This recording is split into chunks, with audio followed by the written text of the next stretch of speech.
দিনমজুরের অ্যাকাউন্টে ৩,০০০ কোটি টাকা। ঘুম উড়েছে হাবড়ার যুবক সুদীপ্ত হাজরার। ব্যাংক থেকে টাকা তুলতে গিয়ে চক্ষু একেবারে চড়ক গাছ। মিনি স্টেটমেন্ট হাতে পেতেই চোখ ছাড়া পড়া দিনমজুর সুদীপ্তর।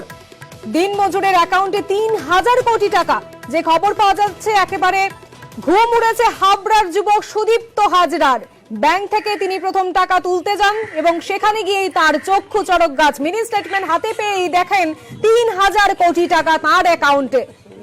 আমরা কথা বলবো, আমাদের সঙ্গে রয়েছে আমাদের প্রতিনিধি জিয়াউল। জিয়াউল, ৩,০০০ কোটি টাকা সুদীপ্ত হাজরার অ্যাকাউন্টে, তিনি কি বলছেন?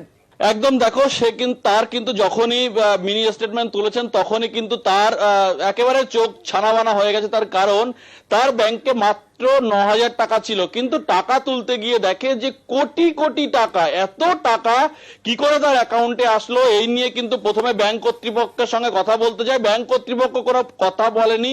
তার বাড়ি আসে, বাড়ি এসে যখন এই কথা আলোচনা করে তখন কিন্তু অনেকেই তার বাড়িতে এসে ভিড় করে। তারপর এলাকার মানুষের নিয়ে হাবড়া থানা পুলিশের দ্বারস্থ হয়। হাবড়া থানা পুলিশ কিন্তু একেবারে বলেন যে আগে তুমি ব্যাংকের সঙ্গে কথা বলো। ব্যাংকের সঙ্গে আবার কথা বলতে যায়, তখন ব্যাংক কর্তৃপক্ষ তার সঙ্গে কোনো কথা বলতে চায় না। তারপরে মিনি স্টেটমেন্ট তোলে। এই মিনি স্টেটমেন্ট তুলতেই দেখে প্রায় চক্ষু চড়ক গাছ, কোটি কোটি টাকা তার ব্যাংকের অ্যাকাউন্টে রয়েছে। কিন্তু এই যে ৯,০০০ টাকা তার মূল অ্যাকাউন্টে টাকা রয়েছে, সেই টাকার থেকে ১,০০০ টাকা তার দরকার, সেটিও কিন্তু তুলতে পারছে না। ফলে তার কিন্তু একেবারে রাতের ঘুম উড়েছে। একের দিকে এত কোটি কোটি টাকা তার অ্যাকাউন্টে ঢুকেছে, পুলিশ প্রশাসন ব্যাংক কর্তৃপক্ষ কোনো সাহায্য করছে না। ফলে চরম চিন্তায় রয়েছেন এই সুদীপ্ত। ফলে কিভাবে তার মূল অ্যাকাউন্টে এত টাকা, কোটি কোটি টাকা ঢুকলো এবং তা থেকে মাত্র ১,০০০ টাকা তুলবে, সেটাও তুলতে পারছে না। ফলে চরম সমস্যায় রয়েছেন এই সুদীপ্ত। বেশ, ধন্যবাদ জিয়াউল। এই ব্যাংকের বইতে এত টাকা কি করে ঢুকলো তা তো আমার বলতে পারবো না। রবিবার দিন টাকা তুলতে গেছি, দেখি এত টাকা হারিয়েছে।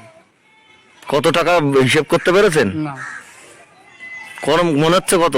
মনে হচ্ছে তো যা দেখালো যে প্রচুর টাকা, কয়েক কোটি কোটি টাকা। আচ্ছা, এই থানায় গিয়েছিলেন আপনি? হ্যাঁ, গেছিলাম।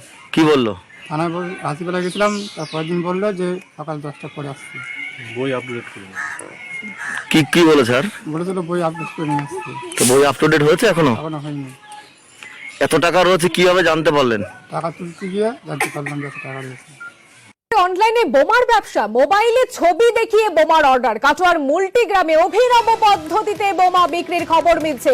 গোপন সূত্রে খবর পেয়ে মুলটি গ্রামে পুলিশি অভিযান। ইতিমধ্যে গ্রেফতার বোমা বিক্রি চক্রের মূল পান্ডা মকবুল শেখ। যে খবর পাওয়া যাচ্ছে অনলাইনে বোমার ব্যবসা, মোবাইলে ছবি দেখিয়ে বোমার অর্ডার। বিস্তারিত জানাতে পারবো, আমাদের সঙ্গে রয়েছে আমাদের প্রতিনিধি রণদেব। রণদেব, এই কর্মকাণ্ড, এই ব্যবসা, অনলাইনে বোমার ব্যবসা কতদিন ধরে চলছিল? পুলিশ সূত্রে কি জানা যাচ্ছে? হ্যাঁ দেখো, পুলিশ সূত্রে যে খবরটা পাওয়া যাচ্ছে, কাটোয়া থানা এটা বেশ কয়েক মাস ধরে মকবুল শেখকে নজরে রাখছিল। ওনাকে অনলাইনে বোমা বিক্রির অভিনব একটা ব্যবসা ফেদেছিল।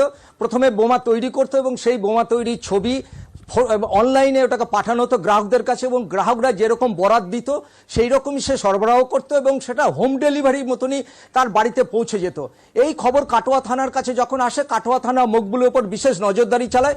কাটোয়া থানার 2 আধিকারিক গতকাল বিকালবেলা দিকে অভিযান চালায় কাটোয়া থানার মুলটি গ্রামে, এবং মকবুল শেখের বাড়ির যে শৌচালয় সেই ছাদ থেকে 6টি তাজা বোমা উদ্ধার করে এবং বোমাগুলিকে এই মুহূর্তে নিষ্ক্রিয় করার জন্য দেখো বোম স্কোয়াড এসছে দুর্গাপুর থেকে, এবং বোম স্কোয়াড প্রতিনিধিরা 6টি বোমাকে উদ্ধার করে নিয়ে গিয়ে নিরাপদ দূরত্বে নিয়ে গেছে এবং সেই দূরত্ব নিয়ে গিয়ে ওকে নিষ্ক্রিয় করা হবে।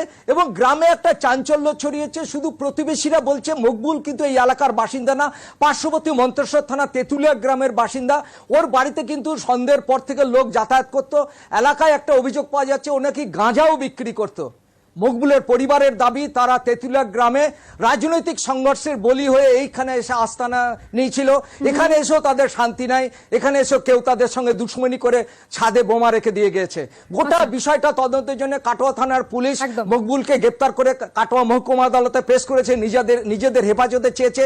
মকবুলের ফোন বাজেয়াপ্ত করা হয়েছে এবং মকবুলের ফোন থেকে বেশ কিছু তথ্য পাওয়া গেছে।